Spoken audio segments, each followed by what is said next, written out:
Bonjour à tous. Alors la vidéo du jour, je vais la faire depuis ma cuisine parce que je vais vous expliquer en quoi un geste du quotidien banal comme mettre la table va apporter à votre enfant un tas de compétences et motrices et en numération. Voilà. Donc on y va, c'est parti. Aujourd'hui, c'est l'enfant qui met la table. Alors, en premier lieu, mettre la table, c'est pas aider à mettre la table, c'est mettre la table entièrement, de A à Z. On lui dit, allez, tu mets la table. Il est capable de le faire depuis la petite section, même avant. Pourquoi? Parce qu'il suffit de distribuer. Enfin, il suffit de, c'est une compétence, mais qu'on peut travailler dès la petite section. Là, j'ai décidé qu'à table, nous étions 4. Donc, je les ai bien matérialisés, les 4 emplacements, par des sets de table. Et l'enfant est capable de sortir les assiettes une à une. En plus, comme s'il l'a fait tomber, ça casse, il va devoir être précautionneux. Donc voilà, c'est pas de la dinette, ce sont des vraies assiettes. Je vous assure qu'il fera attention. Donc on pose une assiette, puis il n'y en a pas assez, alors on en pose encore une. Et là on peut dire nous, adultes, tu vois, oui, ça fait 2. Il en manque encore? Bah oui, il en manque encore. Allez, on continue la distribution, c'est pas terminé. Et c'est toujours pas terminé, on continue la distribution. Et là on s'arrête. On a assez d'assiettes. On utilise le vocabulaire, il n'y en a pas assez, il y en a trop, il y en a assez. Donc c'est, voilà. Et en plus on a utilisé le vocabulaire assiette. Après, on met les couverts. Voilà. Qu'est-ce que c'est les couverts? Les couverts, c'est assiette, couteau, fourchette. Est-ce que votre enfant sait que ce sont les couverts? Non, il va certainement falloir lui dire, on va mettre les couverts. Ça veut dire qu'on va mettre toutes les fourchettes. Alors là, c'est pareil. Il va prendre les fourchettes une à une. Il va prendre les couteaux un à un.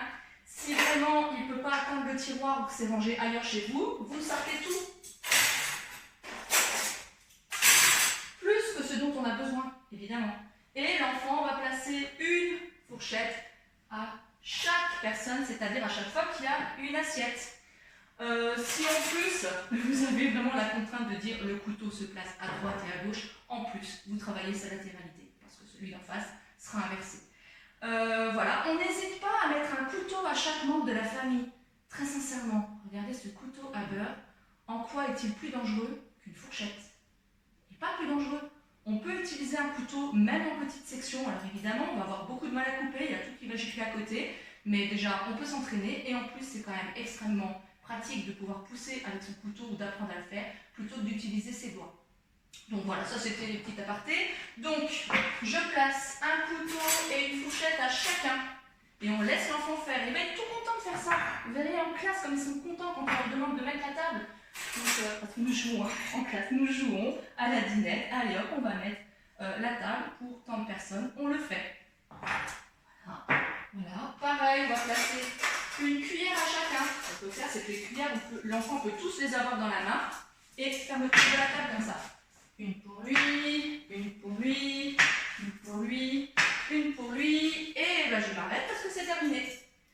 Les verres, pareil. Alors, les verres sont en hauteur chez moi. C'est pratique parce que comme ça, à la fin du confinement, vous saurez où tout se trouve chez moi, comme ça. Quand vous viendrez, vous pourrez mettre la table. Qu'est-ce que je suis maligne.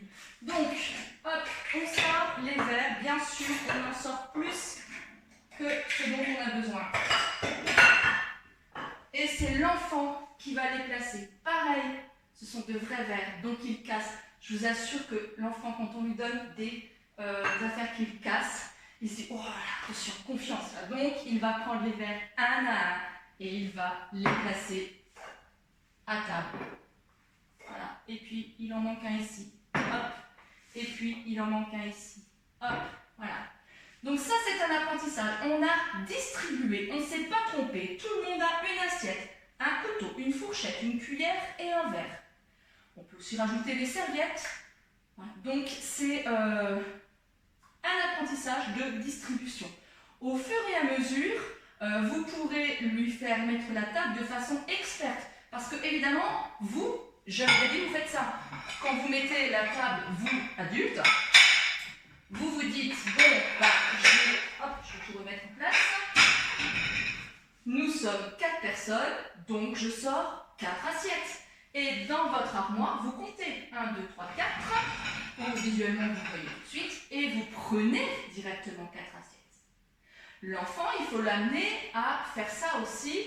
Se dire, ben voilà, je sors 3 assiettes ou je sors 4 assiettes directement. Si les assiettes, c'est un peu lourd, on Franchement, au lieu de prendre tout le tas et de distribuer, voilà, la façon experte, c'est de se dire j'ai besoin de 4 couteaux. 1 et 1 et 1 et 1, voilà, tout ça, ça fait 4. Je prends les 4 couteaux et maintenant je les distribue. En plus, il peut voir tout seul s'il s'est trompé ou pas. Donc j'imagine, là j'enlève tous les couteaux. Je dis, bah écoute, mets les couteaux. Ok, je mets les couteaux et je me trompe. Je pense que ça c'est 4. Je distribue donc un couteau à chacun.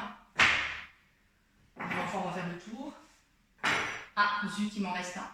Cette fois-ci, j'ai loupé. C'est pas grave, le couteau, on le range. Il peut aussi en sortir 3 et se rendre compte qu'il en a oublié un. Et donc, là, j'arrive à la 3e étape. Donc, vous avez vu, je mets la table en distribuant, je mets la table de façon experte en comptant d'avance, donc en ayant une mémoire des quantités jusqu'à 4. Et je peux aussi travailler les compléments. Comment on travaille les compléments? Eh bien, on travaille les compléments quand maman ne prévient pas ou papa ne prévient pas. Ne demande pas à l'enfant de mettre la table, ou en tout cas pas tout de suite, et lui dit voilà, écoute, tu peux venir mettre la table s'il te plaît? Je l'ai déjà mise, mais je n'ai pas terminé. Donc l'enfant arrive et doit déterminer ce qu'il manque. Voilà. Ah, zut alors, tu as mis la table, enfin il manque 2 assiettes. Ah bon? Ben oui, il en manque une à lui et une à lui, ça fait 2. D'accord, et bien il va chercher 2 assiettes, évidemment là on en aura mis plus. Donc il prend 2 assiettes qu'il va placer. Est-ce que maintenant il en manque? Ah non, pas du tout. Maintenant c'est complet. Bon, allez, les cuillères. Ben les cuillères, ah ben voilà, tout le monde en a une. Les cuillères, c'est bon. Les verres aussi, il en manque. Il en manque combien? Il en manque 2. D'accord. Parce que 2 et encore 2, ça fait 4. Allez, encore du calcul, encore des compléments. Qu'est-ce qu'il nous manque encore? Il nous manque les fourchettes, d'accord? Combien de fourchettes? 1, 2, 3. Il manque 3 fourchettes. Va donc chercher 3 fourchettes. Et là, on fait des maths en situation réelle. C'est pas comme une séance où, des séances que j'ai moi-même proposées à mes élèves, en donnant des étiquettes, en demandant aux parents d'aller chercher tant d'objets, autant d'objets que demandés sur l'étiquette. Là, on le fait en réel sans s'en rendre compte. L'enfant met la table. En fait, il fait des maths. Après cette version, je me suis trompée, on peut aussi le faire en différé, où on dit à l'enfant, écoute, tu vas mettre la table s'il te plaît, moi j'ai tout sorti. Hop. Évidemment, vous n'avez pas tout sorti. Donc, moi j'ai tout sorti, tu te débrouilles, tu mets la table. Et l'enfant va, sans avoir l'aide des sous-mains, va devoir en avance regarder si maman s'est trompée ou pas. Donc, hop, je vais préparer 3 assiettes, 4 couteaux, seulement une fourchette, 2 cuillères. Hop, hop, hop, tout ça je mange. Après. Et allez, on va sortir les 3 verres. Et là, votre enfant va devoir déterminer par avance s'il y a tout ce qu'il faut. À 4 places, tu n'as sorti que 3 assiettes, donc il en manque une. Et il en manque une parce qu'il sait que là il y en a 3, il n'y en a pas assez. Il ne le voit pas parce que ce n'est pas encore posé à table. Là on travaille vraiment le complément. Pareil pour les verres, pareil pour les couteaux 4, donc 4 c'est bon. Hop, et bien les cuillères, j'en ai que 2, il va falloir en rajouter combien, et les fourchettes, pareil. Voilà. Une situation du quotidien où votre enfant va répéter ça tous les jours, les quantités jusqu'à 4, il va les appréhender, et même plus si vous êtes plus nombreux à table. Vous allez me dire, oui mais si nous on n'est que 2, si moi je vis seule avec mon enfant, ou si nous sommes que 3, il n'y a pas de problème, il n'y a que des solutions. On invite un pote, hein, voilà. Ça y est, maintenant vous êtes 4. Donc, j'espère vous avoir vraiment convaincu qu'avec cette situation du quotidien, votre enfant apprend. Votre enfant apprend tout le temps. Là, j'espère que maintenant vous en êtes convaincus. Si j'ai réussi à vous convaincre de ça, j'ai gagné ma journée. Et je vous dis à bientôt pour une nouvelle vidéo.